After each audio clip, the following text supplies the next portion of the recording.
மொட்டை மாடியில் நடக்கும்போது கிளிகள் பறப்பதை பார்த்தேன். கிளிகளுக்கும் இந்து புராணங்களுக்கும் உள்ள தொடர்பை யோசித்தா, ஆண்டாள் கையில் கிளி இருக்கும். ஆண்டாள் தான் ரெங்கநாதரை காதலிப்பதாக கிளியிடம்தான் தூது சொல்கிறாள்.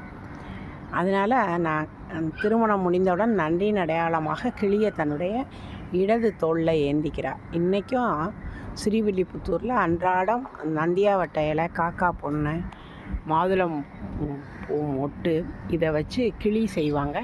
மாலை பூஜையில் அந்த கிளியை ஆண்டாள் தோளில் வச்சு அடுத்த நாள் காலையில் பக்தர்களுக்கு கொடுப்பாங்க. ஆண்டாள் கையில் கிளி இருக்க மாதிரி மதுரை மீனாட்சி கையில் கிளி இருக்கும். இது வலது கையில் இருக்கும்.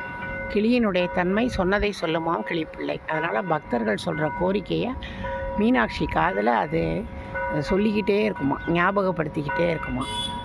இது மாதிரி கிளிக்கும் இந்து மத புராணத்துக்கும் நிறைய தொடர்பு உண்டு.